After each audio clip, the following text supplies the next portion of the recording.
Bueno, muy buenos días, chicos. Les estoy haciendo esta grabación para poderles explicar el tema de las últimas 2 semanas, que tengan acceso a él. Nos dirigimos primero que todo al EVA, al curso de competencias comunicativas, 1BR. Y quiero que miren primero este texto que les está apareciendo acá.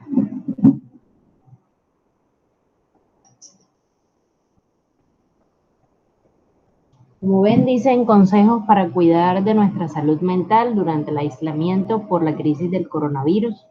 Es un texto para que ustedes reflexionen, para que tratemos de sobrellevar un poquito mejor esta situación. Se les comparte desde el área de bienestar institucional. Lo primero es reconocer y expresar nuestros propios sentimientos y emociones. Para ello nos recomiendan que hablemos con personas que estén a nuestro alrededor. Si de pronto ustedes viven solos, personas a las cuales podamos llamar, tener contacto con ellos. Hacer algo creativo, por ejemplo, dibujar a los que les gusta el dibujo, practicar meditación, etcétera. Evitar el contacto físico más no el contacto social. El contacto social, bueno, podemos hacerlo por medio de nuestras redes sociales, por medio de aplicaciones de mensajerías, por medio de interacciones con otras personas, ya sea que se encuentren en nuestros hogares o personas que se encuentren en la distancia y que podamos contactar, por ejemplo, mediante una videollamada y que podamos compartirle nuestras preocupaciones, sentimientos, porque es importante liberar esa parte. Buscar y respetar los espacios de intimidad. Es importante tener esos espacios donde ustedes estén solos un momento también, para que puedan tener introspección, para que puedan reflexionar, para que no se sientan atosigados con todo lo que se está presentando en estos momentos. Tratar de seguir las rutinas, programar un horario, el tiempo de dormir, el tiempo de higiene, el tiempo de arreglar el hogar, la habitación, el autocuidado. Evitemos quedarnos en pijama todo el día. Se siente cómodo, pero también está comprobado que puede cambiar nuestros estados de actividad. Entonces es importante, así sea una ropa casual, que nos podamos cambiar cuando nos levantemos para sentir que estamos haciendo una actividad diferente. Es importante hacer ejercicios, por lo menos 3 veces a la semana, de 20 a 30 minutos, lo pueden hacer en sus mismos hogares. Hay muchas aplicaciones y canales de YouTube que nos ayudan con esto. Evitar estar sobreinformados, buscar solamente aquellos canales que sabemos que nos brindan información certera y escuchar lo que esto nos dice. No creer cada cosa que nos llega por medio de las redes sociales. Debemos establecer límites a lo que nosotros estamos escuchando. Y luego de estas recomendaciones, pues ahí sí vamos a comenzar una breve explicación en este video tutorial de los temas de la semana pasada y la semana anterior. El tema de la semana pasada fue textos académicos. Encuentran ustedes acá la guía metodológica, el material en PowerPoint y un video como recurso complementario. Si ven, no hay actividades, solamente un foro de dudas e inquietudes. Cuando abrimos entonces el material de textos académicos, él nos va a abrir la presentación de PowerPoint.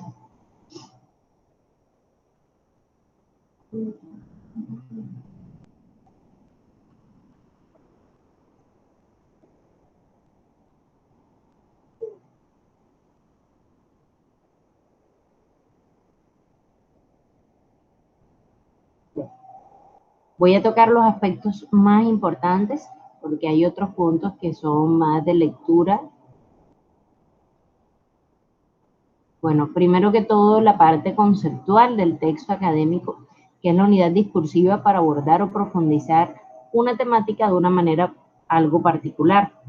Y su propósito, por supuesto, como su nombre lo indica, va a ser comunicar o difundir conocimiento mediante la producción de un texto académico.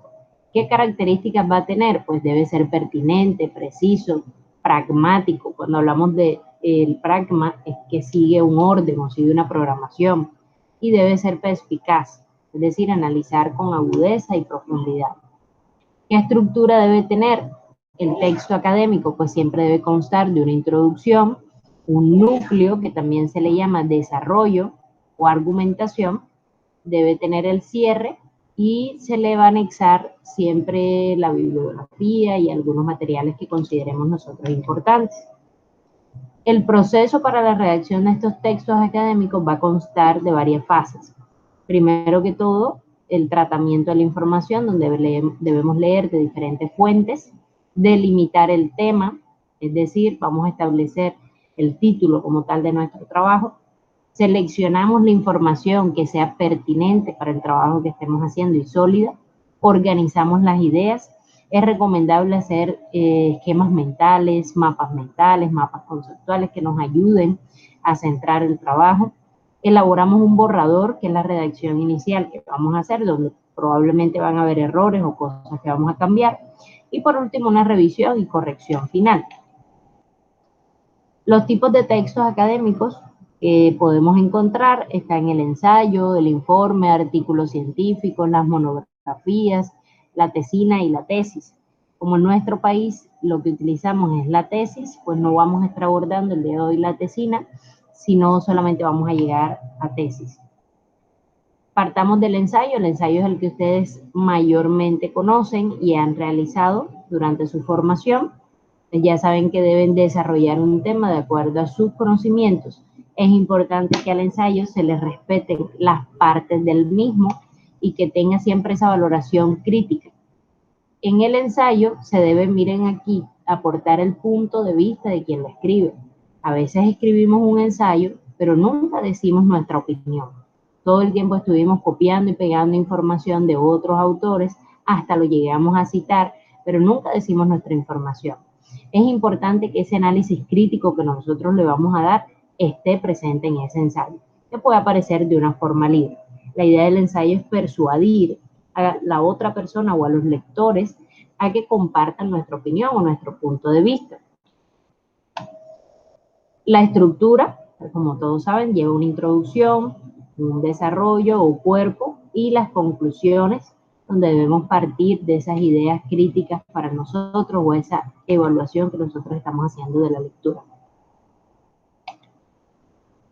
Para elaborar el ensayo, debemos primero identificar el tema, enlistar las ideas para poderlas organizar y que tenga una forma coherente, cronológica.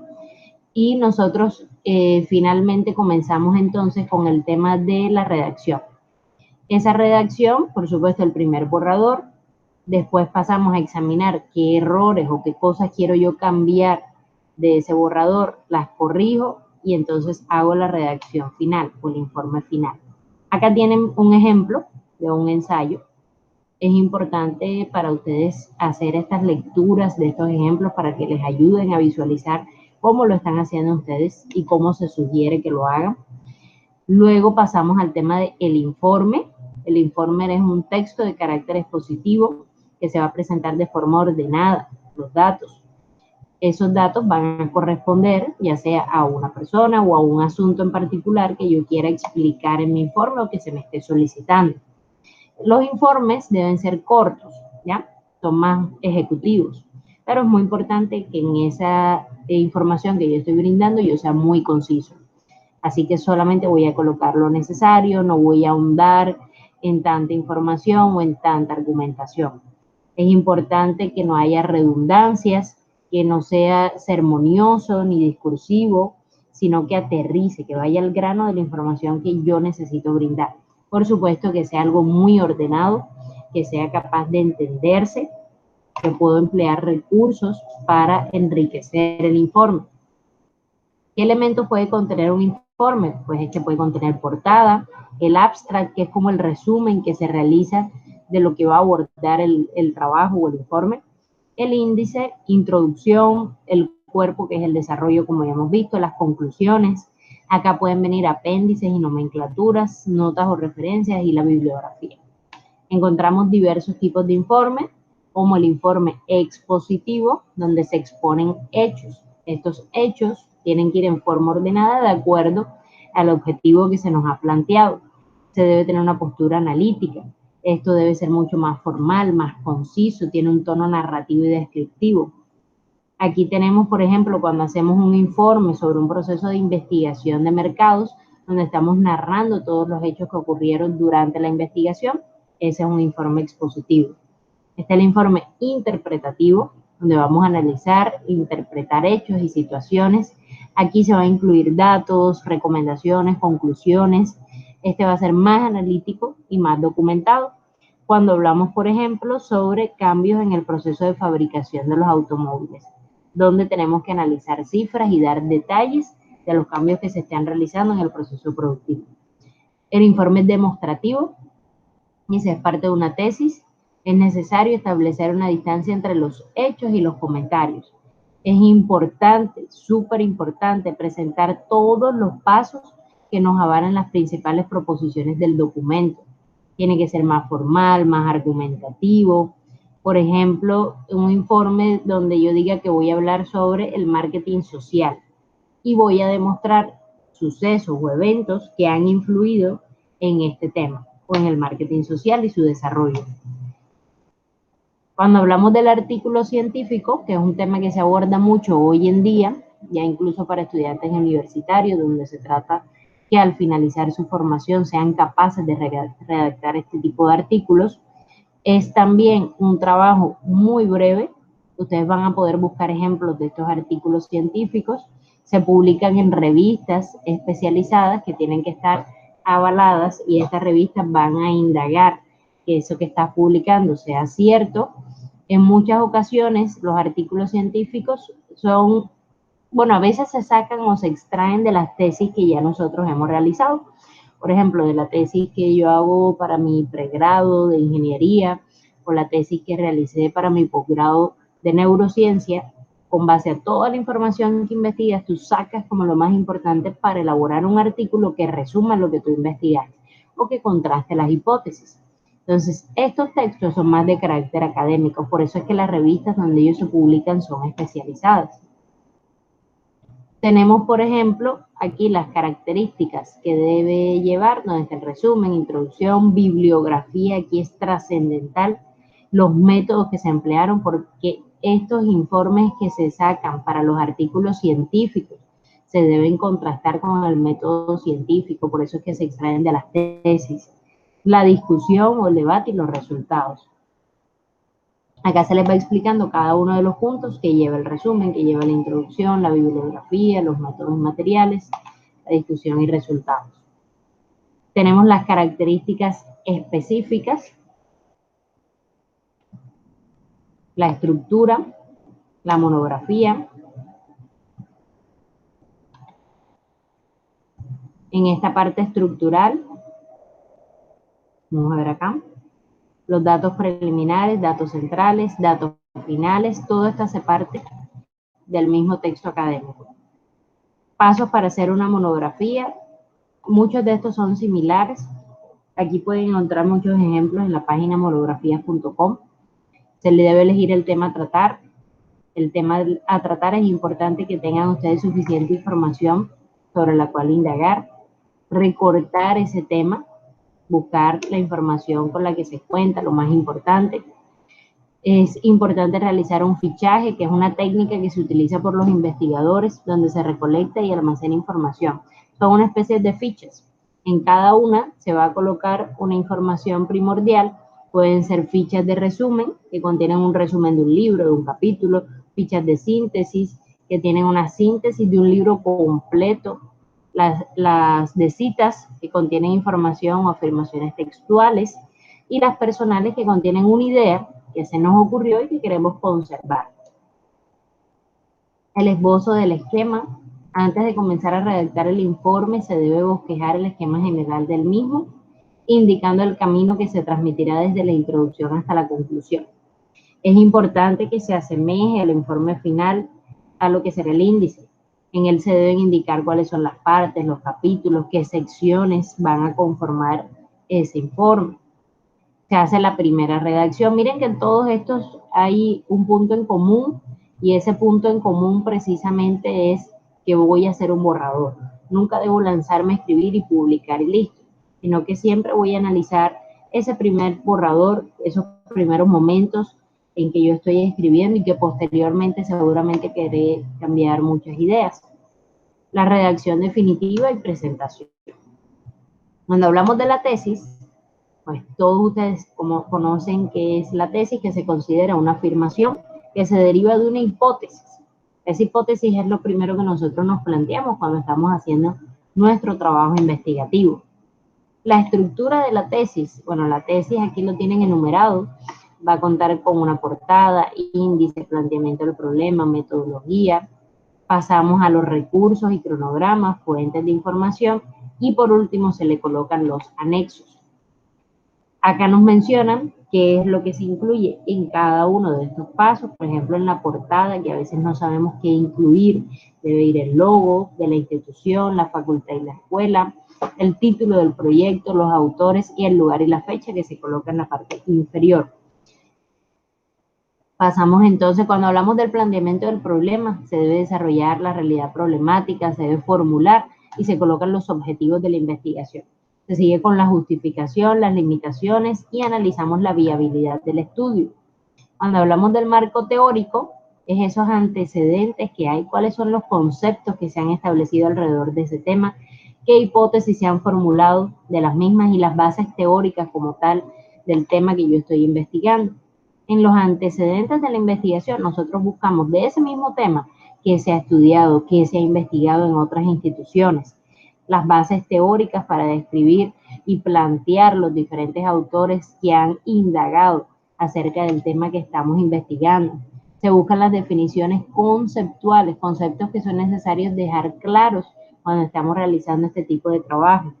Se formulan las hipótesis, qué es lo que nosotros creemos, qué es lo que nosotros planteamos que puede estar ocurriendo, cómo nosotros explicamos determinado hecho o fenómeno al que se está dando lugar.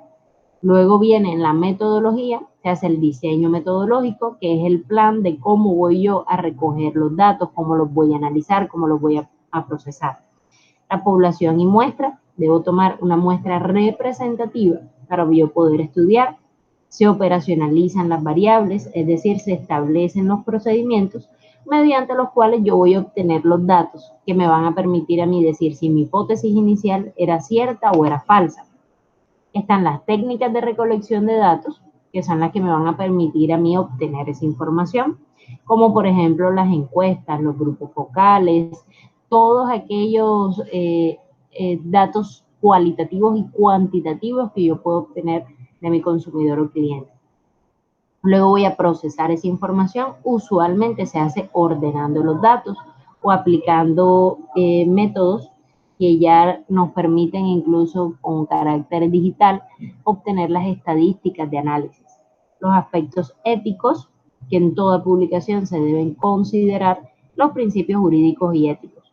Aquí es importante, sobre todo en la parte jurídica, cuando yo he obtenido datos que son sensibles de algunos clientes o consumidores, que se puedan respetar y se les puede otorgar esa propiedad intelectual a estas personas. Los recursos y cronogramas, tenemos que pueden intervenir recursos humanos, económicos y físicos que debo describir cuando estoy haciendo este proceso de tesis. Se debe establecer un cronograma con las diferentes etapas del proyecto, se pueden hacer diagramas de Gantt, donde yo pueda ir mencionando las tareas que fui realizando en el tiempo y las personas responsables de las mismas. Las fuentes de información, o lo que llamamos bibliografía, siempre se debe referenciar para este tipo de trabajo. Y por último, los anexos, que no son los documentos que van a complementar nuestro proyecto. Entonces acá nos quedaría cómo se vería la estructura de la tesis. Ahí tendría los pasos fundamentales. Hay que tener en cuenta que cada institución puede agregar, reducir algunos de estos pasos. No en el 100% de las tesis ustedes se van a encontrar esta misma estructura. Hay universidades que solicitan mayor información y otras ya lo están haciendo con un carácter un poquito más preciso y entonces piden que solamente se aborden los datos centrales. Entonces, bueno, chicos, esto es toda la información que tienen de los textos académicos que estuvimos tocando la semana pasada y quiero pasar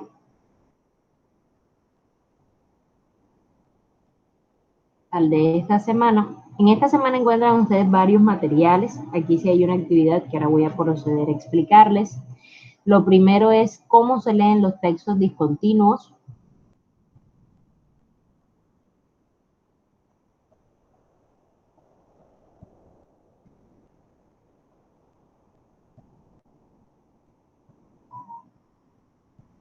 Este es un artículo, son 25 páginas de lectura. No tienen ustedes que leerla todo, pero sí es importante que ustedes conserven este material y que ustedes aprendan a leer textos discontinuos. Cuando se les hacen las pruebas Saber, Saber Pro, Saber 11, siempre se está evaluando la competencia lectora. Y esta es una información que precisamente PISA nos comparte para saber cómo se debe concebir esa competencia lectora, cómo deben aparecer los textos, cómo debo leer un formato discontinuo. A veces hay muchos problemas con estudiantes que no saben leer, por ejemplo, una caricatura o el orden que debo seguir. Entonces aquí nos van a decir aspectos muy importantes que nosotros debemos tener en cuenta. Nos empiezan hablando, por ejemplo, cómo debemos leer el tiempo, ¿ya? A veces nos colocan una línea de tiempo, cómo yo debo leerla. Entonces, la línea de tiempo dependiendo del orden en que está estructurado. Por ejemplo, aquí es un orden que va ascendiendo. Tenemos clásico, epiclásico. Miren que este va de 200 a 900 después de Cristo, de 700 a 900 después de Cristo, el posclásico temprano de 900 a 1200. Nos van dando unos tips o unas recomendaciones, incluso nos proponen algunas tareas y sugerencias didácticas de lectura para que nosotros aprendamos a trabajar con ese tipo de material. Si ya hay alguno con el que ustedes se sienten cómodos, entonces pueden avanzar y continuar leyendo las recomendaciones. Si hay alguno que ustedes dicen, ah, mira, este me sirve porque yo no sé leer, por ejemplo, este tipo de documentos, que son los trámites. Cuando tengo un formato al frente, no sé llenarlo, no sé redactarlo, entonces, ¿cómo lo voy a leer? Pues nos están dando también información, qué es lo que encuentras allí y cómo lo puedo yo, de una manera competente, cómo lo puedo diligenciar. Otro tipo de texto que nosotros encontramos en los textos discontinuos son estos que tenemos acá. Aquí nos dan en las tareas de lectura para este anuncio, que es una imagen que me están ofreciendo. Dice, todos tenemos CHON, y es carbono, hidrógeno, oxígeno, nitrógeno. Este es un anuncio, entonces, ¿cómo debo yo leer un anuncio? ¿Por qué parte del anuncio debo comenzar mi lectura? ¿Qué aspectos son importantes dentro de ese anuncio? Pasamos y continuamos. Ok, tenemos entonces aquí un mapa. También a muchos nos cuesta trabajo orientarnos con los mapas. En este mapa además nos están dando unas cifras importantes, nos enseñan cómo leer esas cifras, cómo leer una tabla. El siguiente que nosotros podremos encontrar es este que ustedes ven aquí. Es muy similar a uno que vamos a estar trabajando en clase, y el tema es infografías. Esta infografía se llama Hasta el infinito y más allá. Nos enseñan a leer las infografías, cómo se pueden identificar cada uno de los aspectos presentes en ella. El siguiente que ustedes podrán encontrar, bueno, esto es importante porque aquí nos van a abordar al final cómo se relacionan los datos bibliográficos, que es algo que me interesaba también que ustedes conocieran. Y al momento de ustedes leer este artículo, que además fue publicado en México, fue publicado en España, ustedes van a ver cómo esta persona, valiéndose de las referencias bibliográficas de otros autores, es capaz de ir referenciando al momento de redactar, que es otro de los aspectos que ustedes van a tener que tocar. Por ejemplo, tenemos aquí como indica Emilia Ferreiro, leer y escribir, aquí estoy citando por lo que coloco comillas, sobre todo si son 40 palabras o menos. Leer y escribir son construcciones sociales, cada época y cada circunstancia histórica da nuevos sentidos a esos verbos. Y digo de dónde saqué la información, pasado y presente de los verbos leer y escribir, México, FCE 2001, página 13. Esa es la forma en la que yo debo referenciar un artículo cuando estoy citándolo en un documento donde quiero hacer referencia a él. Si nosotros no hacemos ese pequeño detallito que está allí, nos vamos a encontrar con muchísimas dificultades porque podríamos estar siendo acusados incluso de plagio. Lo siguiente que tienen es, este sí es muy cortico, son unas diapositivas que se elaboraron con el proyecto del SENA para profundizar en los estudiantes esas competencias también en las pruebas Saber Pro. Por lo que les quise compartir también este artículo. Primero nos hacen la observación, que es el texto continuo, donde nos especifican que están formados por párrafos que deben estar organizados. Por eso nos hablan de una continuidad, ¿ya? Entonces hay una estructura mayor, hay un apartado, un capítulo. Aquí hablábamos hace unas semanas de los textos narrativos, expositivos, argumentativos y descriptivos. Cuando hablamos de un texto discontinuo, la manera en la que él está organizado va a ser algo diferente. Por eso es que es importante aprender a leerlos y aprender a comprenderlos en una estructura no lineal. Lo que les mencionaba ahorita, las historietas o cómics no son párrafos que están elaborados, que tienen una secuencia. Debo seguir, en todo caso, la secuencia que me brinde el texto a continuación. Los cuadros y gráficos, las tablas, los diagramas, mapas y formularios. Por ejemplo, acá tenemos esta historieta cómica. Van a ver ustedes que hay varios dibujos, incluso podrían tener o no tener texto, y de todos modos yo debería interpretarlo. Y es importante el contexto en el que este se está desarrollando o el medio de comunicación. Miren que acá el niño le comenta al papá, dice, atrapé un demonio verde con cuernos amarillos y cola violeta, ¿en qué mano está? El papá dice, en la izquierda. Dice, esto quedará entre nosotros, papá. Te quiero demasiado para andar contando por ahí que crees cualquier cosa. Entonces, si ven, el niño, por supuesto, le estaba jugando una broma al papá. Él le decía, bueno, mi papá es tan inteligente que él va a saber que obviamente eso que le mencioné no existe. Pero el papá, por seguirle la corriente al niño, él le dice, ah, bueno, en la izquierda, por jugar con él. Y el niño, en medio de su inocencia, pues le dice, bueno, papá, no te voy a delatar, va a quedar entre nosotros que tú crees en ese tipo de cosas. En los cuadros y gráficos, aquí es importante también tener en cuenta, porque son datos, y esos datos cuando estamos, por ejemplo, elaborando un informe, que lo veíamos la semana anterior, esos informes yo los debo saber leer para poder argumentar con bases, informaciones que me van a solicitar. Pueden aparecer también en publicaciones periódicas para presentarse información pública.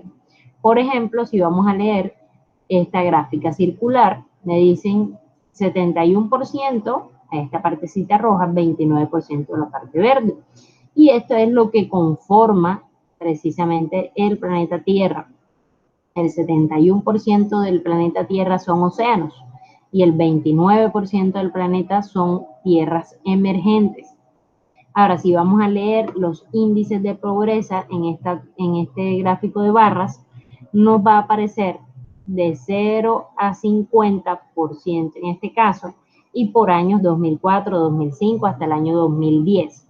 ¿Qué podríamos interpretar aquí? Nosotros podemos mirar que a medida que los años aumentan, la pobreza viene disminuyendo o viene cayendo, porque pasó de un 49% en el año 2004 a un 33% en el año 2010. De esta manera que nosotros debemos tratar de irle buscando la lógica a los materiales.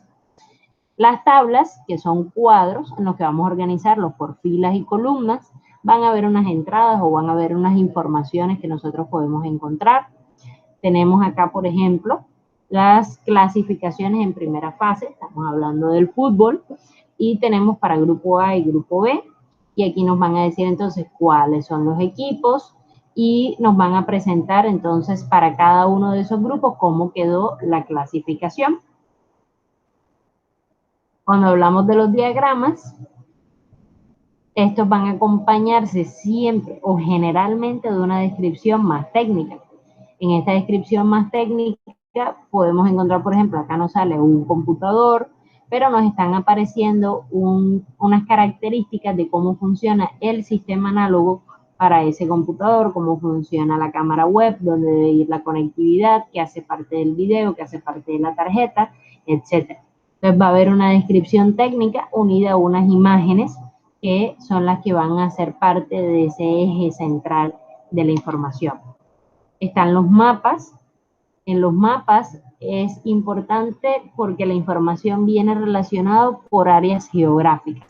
Entonces van a haber mapas de carreteras que me indican el recorrido del lugar, mapas temáticos donde me van a relacionar lugares, y algunas características sociales y físicas también se pueden reflejar por medio de un mapa. En este caso aquí tenemos Colombia, nos aparecen los climas de Colombia. Esto que ustedes encuentran aquí con los cuadritos de colores es lo que nosotros llamamos leyenda. La leyenda siempre me va a especificar qué es lo que quiere decir cada uno de estos colores dentro de un mapa. Cuando yo no entienda qué es lo que significa este cuadro todo verde que me aparece aquí, entonces me dirijo a la leyenda y leo la información que esta me quiere transmitir. En los formularios, bueno, como vimos también en el PDF anterior, aquí va a haber una estructura por medio de un formato preciso y generalmente van a haber unas preguntas que el lector debe leer, debe llenar. Muchas de ellas van a incluir información personal o datos que nosotros queremos responder en aras de dar cumplimiento a un objetivo. Por ejemplo, cuando hacemos una solicitud de inmigración, de visas, cuando ustedes hacen una solicitud de admisiones o la inscripción en la universidad, eso hace parte de los cuestionarios estadísticos. Este es el último punto que ustedes encuentran en las diapositivas. Este material que encuentran aquí ahora en EVA, que es la guía para crear infografías desde cero, es una guía que también les va a ayudar para que puedan realizar la actividad de la semana. Primero les muestro, esta tiene 11 páginas.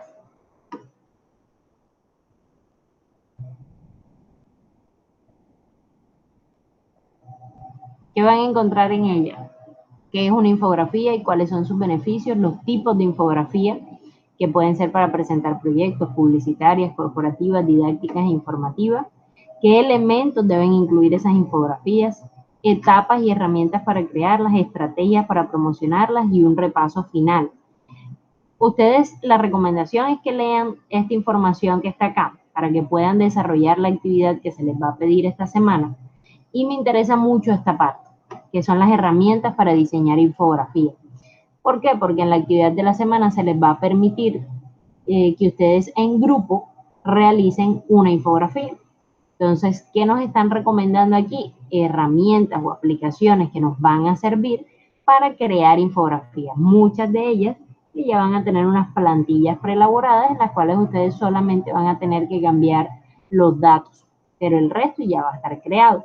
En ellas encuentran Piktochart, Canva. Canva es excelente, se la recomiendo muchísimo porque además es muy didáctica. Está Creately, está Venngage, también es muy buena. Pixar, Visualize Me, Infogram, Easily, Info4Free, Review e IncoFinder. De estas dos, las que más les recomiendo son Canva, Venngage y Creately.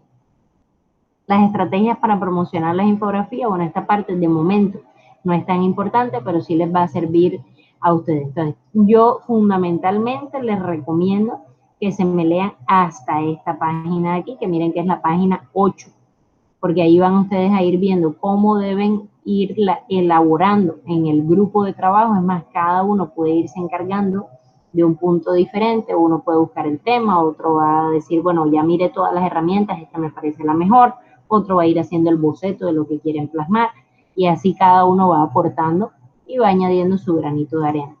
Entonces, ya teniendo la guía en mano, lo que van a hacer es buscar en la actividad de la semana. Acá les coloco, hola chicos, en grupos de 5 estudiantes realizarán una infografía sobre la Corporación Universitaria Americana. Este tipo de texto discontinuo se caracteriza por ser muy creativo y visual. Solo un integrante del grupo subirá el material, incluyendo el nombre de los integrantes del grupo. Algo que les voy a destacar aquí, que se los menciono ahora en el video, es que se les va a evaluar el trabajo en grupo. Haber elaborado la infografía perteneciendo a un grupo vale 0,5. Quiere decir que si usted hace el trabajo solo, va entrando con un 4,5 su nota. Si tuviera todo lo demás bien. Entonces es muy, muy, muy importante que esta actividad la realicen en grupo. Si usted no la realiza en grupo, se le va a evaluar sobre 4,5 y no sobre 5. Recuerden que a lo largo del semestre, nosotros uno de los aspectos que necesitamos promover es precisamente que usted sea capaz de crear un equipo, de trabajar colaborativamente con compañeros, y en esta actividad nosotros vamos a medir eso. Así que les recomiendo, miren que es grupos de hasta 5 estudiantes, que ustedes traten de unirse. Si no llegan a los 5, no importa, pero mínimo de 2 a 3 personas, ¿vale? Entonces, bueno, esta actividad, ¿hasta cuándo tenemos plazo? Abren la actividad, acá nos sale, fecha de entrega, viernes 5 de junio del 2020. Tienen 9, 10 y 14 horas para realizar esta actividad. Quiero mostrarles, les voy a mostrar algunos ejemplos acá en internet.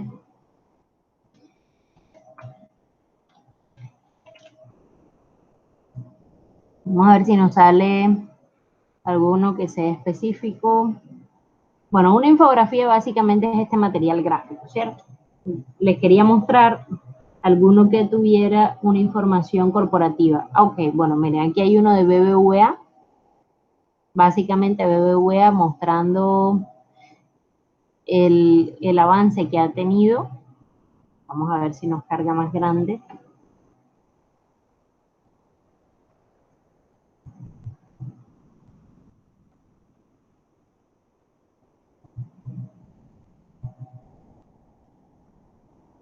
Ok. Bueno, ahí se ve un poquito más grande que lo anterior. Esta es una infografía corporativa del BBVA, donde nos están mostrando cómo avanzó desde el año 2004, cómo va en el presente y qué es lo que quiere hacer en el futuro. Entonces aquí brevemente, por medio de imágenes que se están colocando y una información muy concisa, yo voy a hablar acerca de la compañía, que en este caso es el BBVA. Ustedes tendrían que buscar información de la Corporación Universitaria Americana, lo pueden hacer en forma cronológica, como está aquí en una línea de tiempo, y decir cómo ha ido evolucionando. Pueden hacerlo hablando solamente, por ejemplo, del presente, qué ofrece hoy en día la Corporación Universitaria Americana, cuál es su misión, cuál es su visión, cuáles son las fortalezas, cuáles son los programas que hacen parte de ella, las áreas que hacen parte de la institución. Eso también les puede a ustedes ayudar a crear la infografía. No necesariamente ahora todos van a hacer una línea de tiempo o una cronología. La invitación es a que sean ustedes muy creativos para que precisamente les salga un excelente trabajo, algo muy bien hecho. Pues bueno, ya con estos ejemplos que tienen aquí, espero que les quede un poquito más claro cómo van a realizar la actividad de esta semana. Les estaré subiendo el material de este video tutorial para que les sirva de apoyo para la clase de la semana anterior y la de esta. Es importante todo aquel que se haya visto el video tutorial me lo reporte por medio de la monitora para llevar aquí un registro de las personas que tuvieron acceso a la información y que la vieron completa. Entonces, chicos, eso sería todo. Recuerden que cualquier inquietud, cualquier duda me pueden contactar por medio del correo electrónico que es gramirez@coruniamericana.edu.co. Les deseo que tengan una excelente semana.